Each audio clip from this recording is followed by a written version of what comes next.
A live de hoje ela foi motivada, por quê?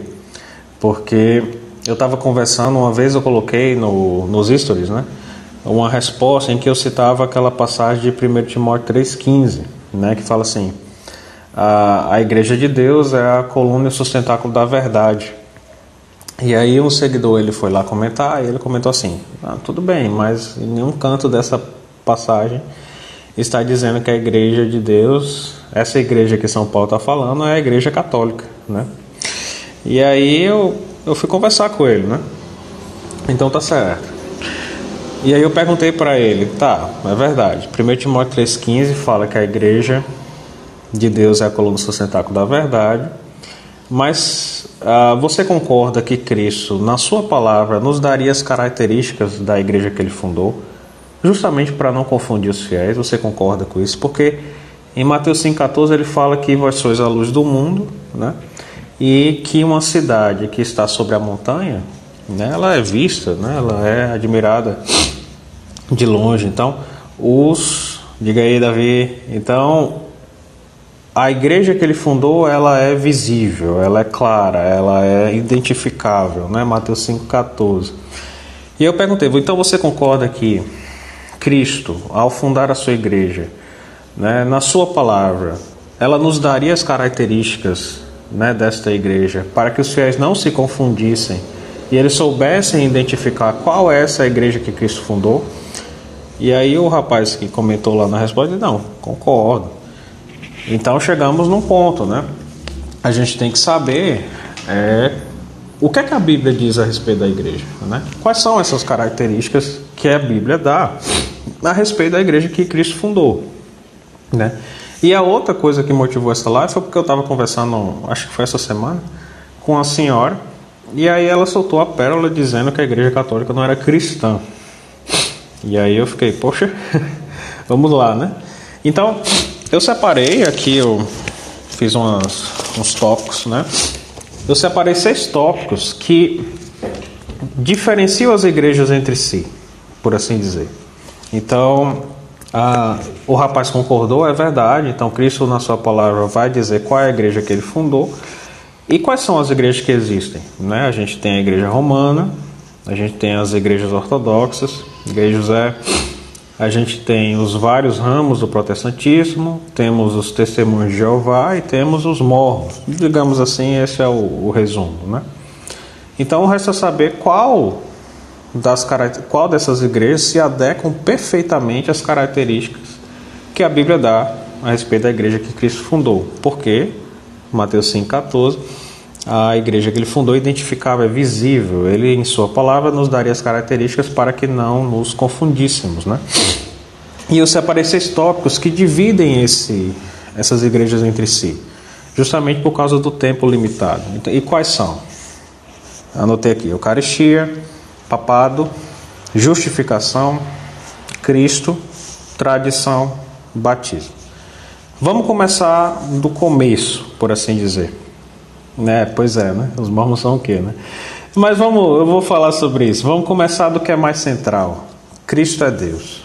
E por incrível que pareça, tem gente que nega isso. Por exemplo, os testemunhos de Jeová. Os testemunhos de Jeová são como que os novos arianos, né? Os arianos dos tempos antigos. Eles negam que Cristo é Deus.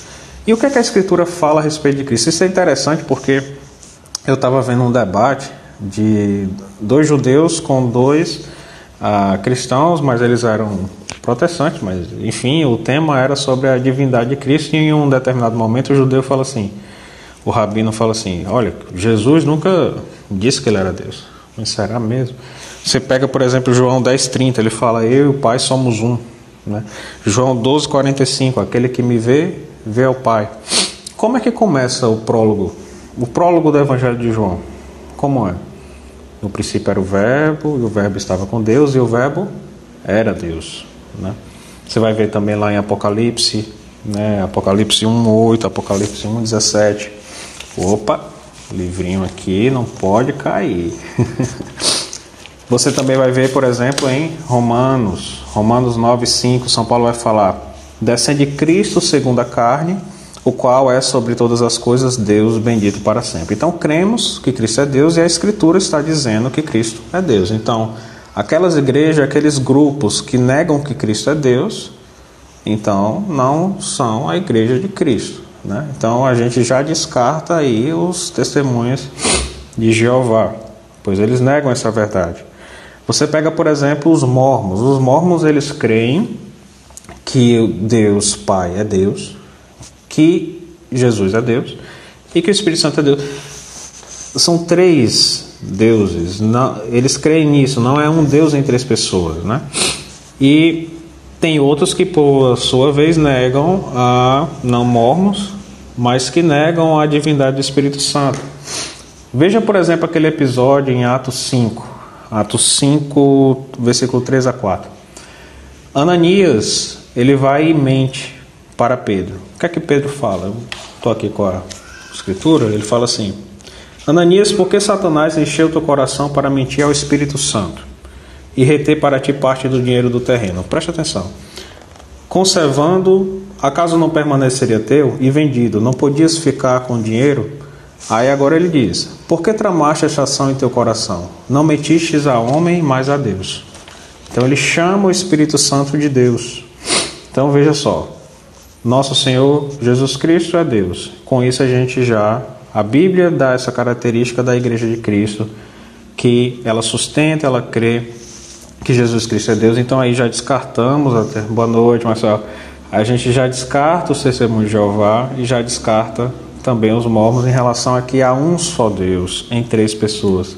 Mateus 28, 19: batizai-os em nome do Pai, em um só nome, do Pai, do Filho e do Espírito Santo. Então, continua a Igreja Romana, continua as igrejas ortodoxas e continuam as igrejas, os ramos do protestantismo, né? Principalmente os históricos, né? Presbiteriano, anglicano, luterano, enfim. Um outro ponto, lembrando que eu selecionei alguns tópicos para a gente ver o que é que a Escritura fala sobre eles e ver qual é que a igreja que se adequa a eles. O outro tópico é a questão da justificação. Como é que o homem ele passa do estado de pecador, de inimigo de Deus, para o estado de amizade com Deus, o estado de filho de Deus, de amizade com Ele. Eu preciso fazer um adendo aqui porque os protestantes, de modo geral, eles creem assim, que quando Deus justifica o homem, Ele o faz, por quê? Porque Ele considera este homem justo. E por que Ele considera o homem justo? Porque Ele atribui a justiça de Cristo ao homem. Então Deus considera um homem justo, ainda que por dentro ele seja interiormente pecador. Depois da justificação, depois que isso acontece, Deus vai regenerando o homem interiormente ao longo de sua vida. Mas na justificação, Ele não santifica o homem interiormente, Ele não modifica o homem interiormente, Ele considera o homem justo, porque Ele atribui a justiça de Cristo àquele homem. Então, ele, ainda que por dentro ele permaneça pecador, ele é considerado justo. E o que é que a Igreja Católica ensina sobre isso? Ele ensina que na justificação, o homem não é realmente feito justo, ele é realmente santificado interiormente, ele é realmente lavado dos seus pecados, liberto, renovado. O homem ele é enxertado em Cristo, está entendendo? Então, a vida da videira é uma, a vida do ramo é outra, né? A justiça de Cristo é uma, e dela flui a graça da justificação, né? A vida do ramo é uma, a vida da videira é outra, e somos enxertados em Cristo e passamos a viver dessa sua justiça. Está entendendo? Então, pela graça, a Igreja Católica ensina que pela graça somos justificados, santificados e renovados, regenerados, feitos realmente justos interiormente, completamente lavados do nosso pecado. E o que é que a Escritura vai falar sobre isso? Perceba então, o protestantismo de modo geral ele crê o seguinte, que santificação, regeneração e justificação são coisas distintas. Na justificação o homem é salvo, ele é considerado justo, mas interiormente permanece pecador. E depois, ao longo da sua vida, Deus vai agindo nele por dentro, santificando, regenerando, entende? Mas a salvação se dá ali na justificação. Enquanto que a Igreja Católica crê que na justificação o homem é completamente renovado interiormente, santificado, completamente liberto de seus pecados, completamente enxertado em Cristo e vivendo dessa graça que flui dele, como flui da videira, conforme o Evangelho de João. E o que é que a Escritura vai falar sobre isso? Tito 3,5 vai falar, eu anotei aqui para não ter que ficar procurando na Bíblia. E não por causa de obras de justiça que tivéssemos praticados, mas unicamente em virtude de sua misericórdia. Preste atenção. Ele nos salvou, mediante o banho da regeneração e renovação pelo Espírito. Ou seja, ele nos salvou pela regeneração. Então não há uma distinção entre justificação e santificação, conforme é ensinado no protestantismo. Em um mesmo ato, ele nos salva e nos regenera. O que é que fala mais a Escritura? Efésios 4:24 vai falar: revesti-vos do homem novo, criado à imagem de Deus, em verdadeira justiça e santidade.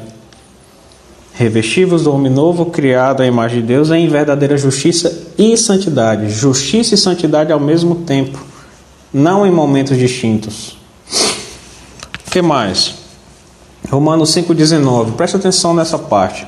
Assim como pela desobediência de um só homem foram constituídos pecadores todos, assim pela obediência de um só, todos se tornarão justos. Pelo pecado de um só homem, todos foram completamente degradados, mergulhados no pecado, de corpo e alma, né? Mas pela obediência de um só, todos se tornarão justos. Será que então que o efeito do pecado de Adão é mais potente, por assim dizer, do que o efeito da graça? Porque pelo homem, quando ele é justificado e interiormente ele ainda permanece pecador? Não. Serão feitos justos. Se pela desobediência de um ele foi totalmente corrompido, não no sentido calvinista, tá? Pela obediência de um eles serão feitos justos. 1 Coríntios 6,11. Mas fostes lavados, fostes santificados, mas fostes justificados no nome do Senhor Jesus Cristo. Perceba que aqui, inclusive, santificado vem antes de justificado. O homem ele é tornado justo realmente, interiormente, completamente na justificação. Ele é salvo pela regeneração, como fala Tito 3,5. Não há uma distinção.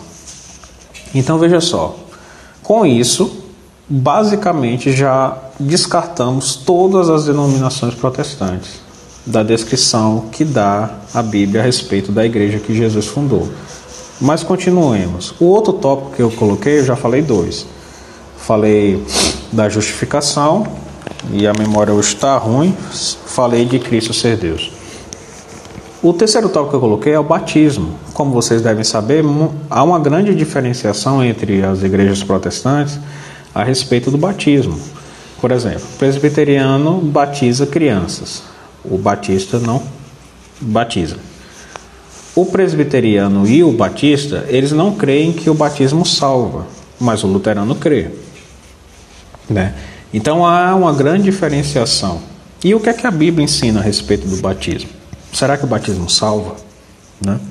Vamos ver. João 3,5. Quem não renascer da água e do Espírito não poderá entrar no reino de Deus. Existe uma coisa chamada consenso dos padres.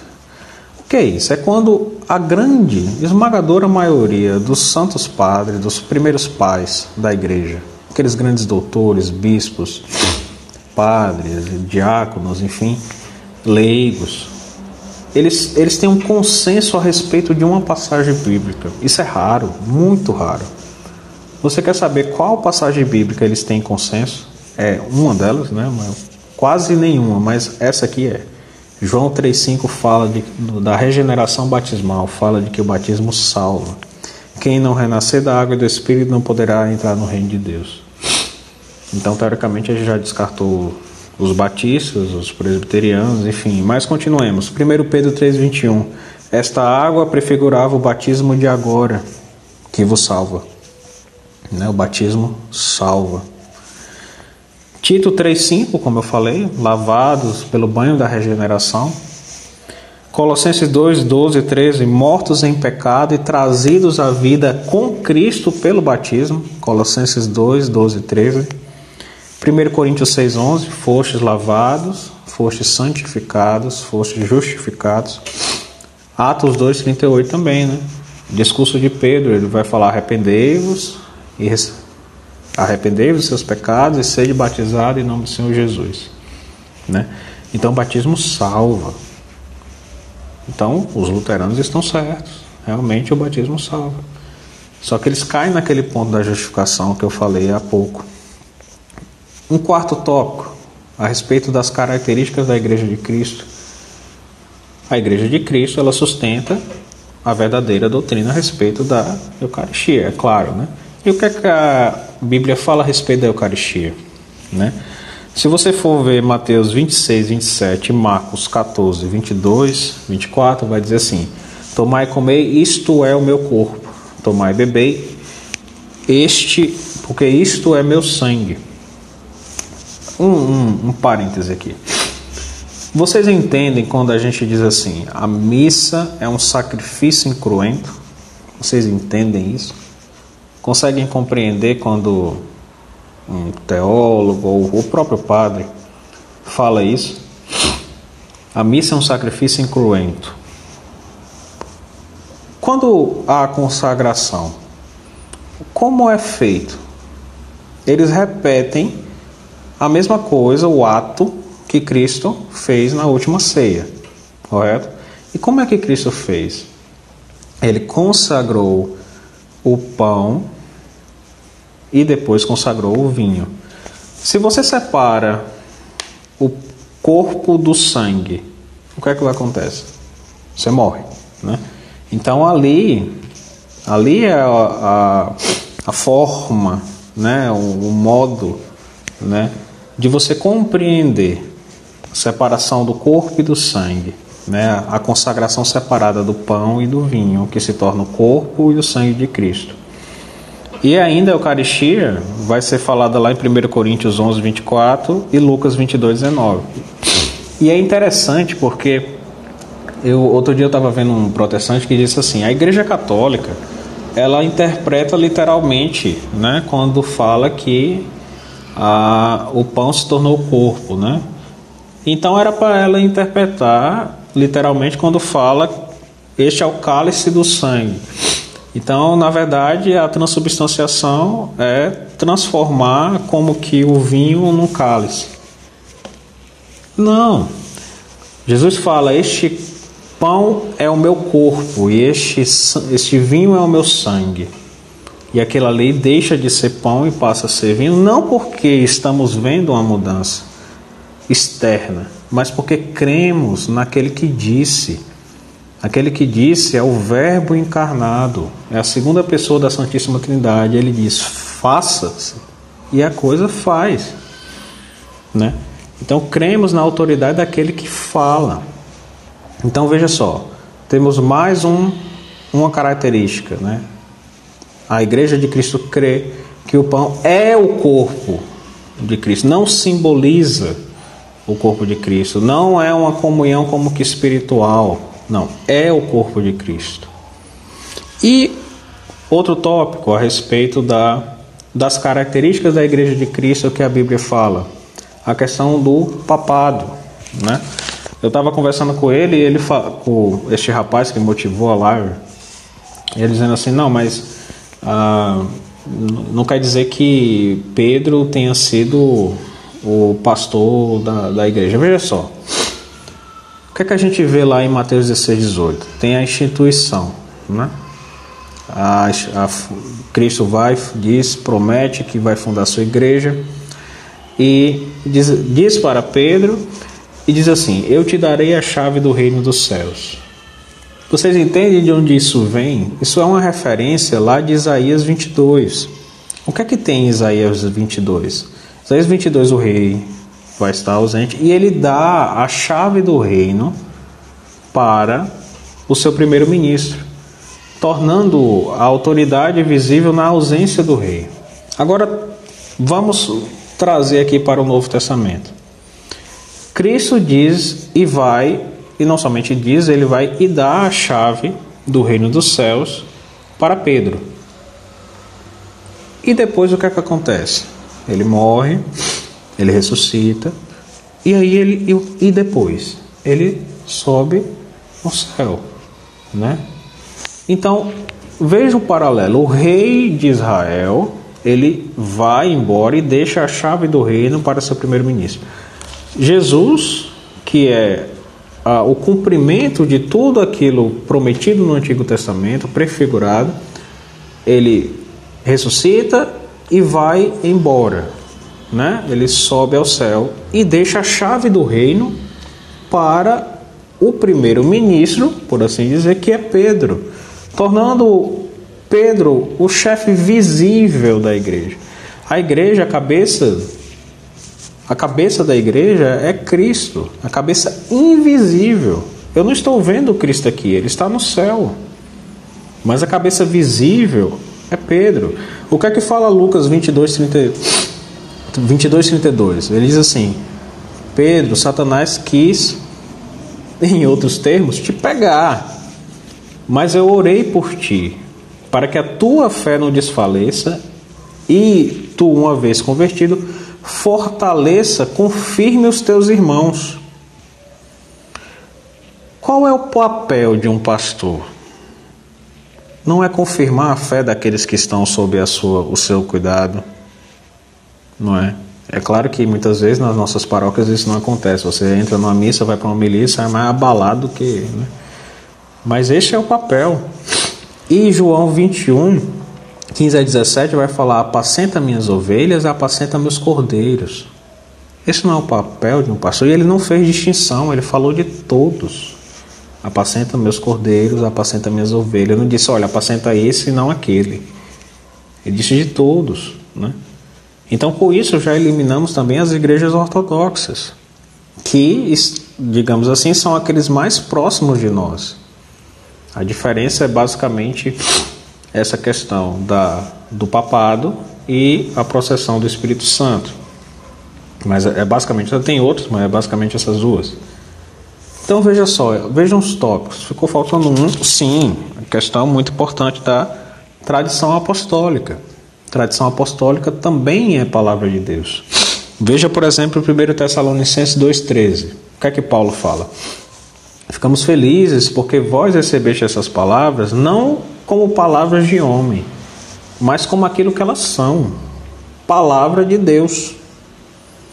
Segundo Tessalonicenses 2,15, irmãos, conservai os ensinamentos que recebeste de nós, seja por palavra, seja por escrito.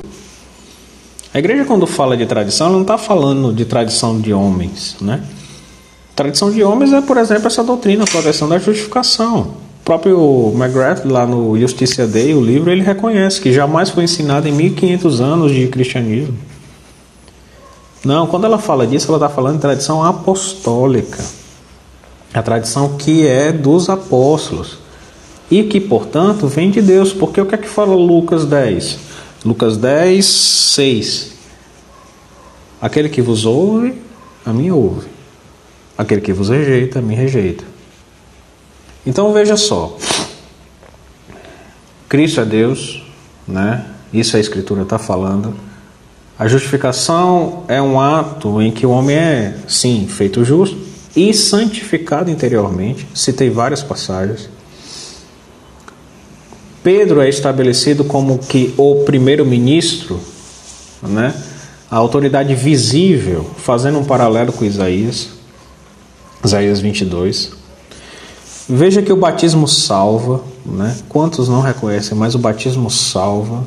A Escritura está dizendo isso. A Eucaristia é o verdadeiro corpo e sangue de Cristo, como a própria Escritura testemunha.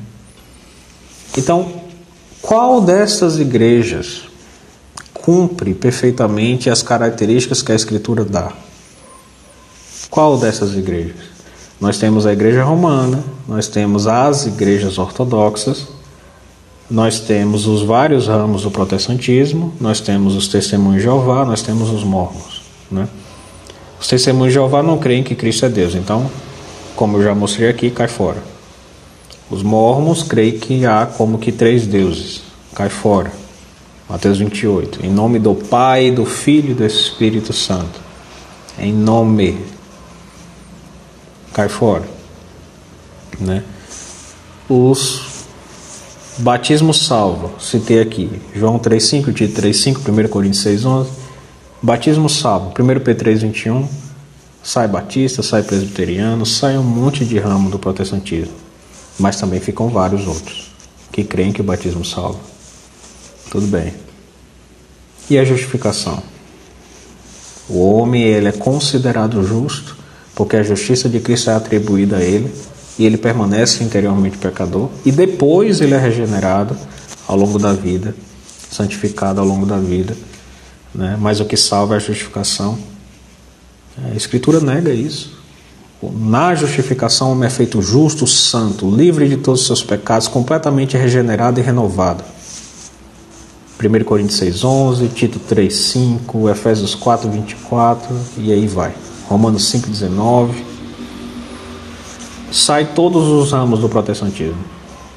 Sobra quem? Sobra a igreja romana e as igrejas ortodoxas. O outro tópico que eu falei, Eucaristia. Opa, a igreja católica e a igreja ortodoxa sustenta isso. A Eucaristia é o verdadeiro corpo e sangue de Cristo. Só aí já sairia também os ramos do protestantismo, porque não creem na transubstanciação. Qual é a única coisa que falta então? O último tópico, o papado. E aí está a diferença, né? O que é que a Escritura fala? Pedro é feito o primeiro ministro de Cristo. A autoridade visível, porque eu não estou vendo Cristo. Cristo é a cabeça da igreja invisível. As igrejas ortodoxas não reconhecem que Pedro tem autoridade e o seu sucessor, por conseguinte, tem autoridade sobre toda a igreja. Então, descarta as igrejas ortodoxas também. Resta quem? Resta a igreja romana. Então, isto responde àquele rapaz que veio falar comigo, né? Dizendo, não, em 1 Timóteo 3,15, quando fala que a igreja de Deus é a coluna sustentável da verdade, ela não é a igreja católica. Responde, né? E responde a senhora que me falou que a igreja católica não é cristã, né? Responde também ela. Entende? Então, perceba como é necessário você que está me vendo, você que vai me ver, você estudar a Escritura. Ninguém está dizendo que é para você ser um exegeta. Eu não estou dizendo isso. O que eu estou dizendo para você é que se você não conhecer a Escritura, você não conhece a Cristo. E aí você vai sambar um samba do crioulo doido na mão de qualquer pessoa que tenha a Escritura na cabeça. Você vai sambar, meu amigo, vai ficar doido. Como é que você quer defender a sua mãe? Assim. Conheça a Escritura, porque cada página fala de Cristo, o Cristo total, cabeça e corpo. Cada página fala dele. Cada página fala do seu corpo, que é a igreja, e da sua cabeça, que é Cristo. Cada página. Conheça a Escritura, se aprofunde, porque é dela, da igreja católica, que fala a Bíblia, do começo ao fim. Tá bom? Aqui eu tenho um aula top, obrigado. Da próxima vez vamos dividir as telas para obter mais pessoas. Claro, pode deixar. Então pronto. Então pessoal, obrigado pela presença. A aula vai ficar 23 horas aí, certo? Rodando. Convide as pessoas para assistirem. Na quinta-feira teremos mais um protestante aqui que se converteu. Ele é uma pessoa que eu respeito muito, tenho grande admiração. E aí quinta-feira a gente vai estar aqui, tá certo? Arthur, você vai deixar essa live salva por 20 horas? Vou sim, vai ficar rodando 24 horas. Cara, Davi, eu não sei mais onde é que está a tua pergunta. Responde aí, pergunta aí de novo, aí a gente termina aqui. Peço que rezem, tá certo? Rezem pela minha mãe, rezem pelo apostolado. Obrigado, Bruna. Obrigado, Arthur. Valeu. Vamos lá, Davi. Faça a sua pergunta E a gente encerra aqui. Que bom que gostaram da aula.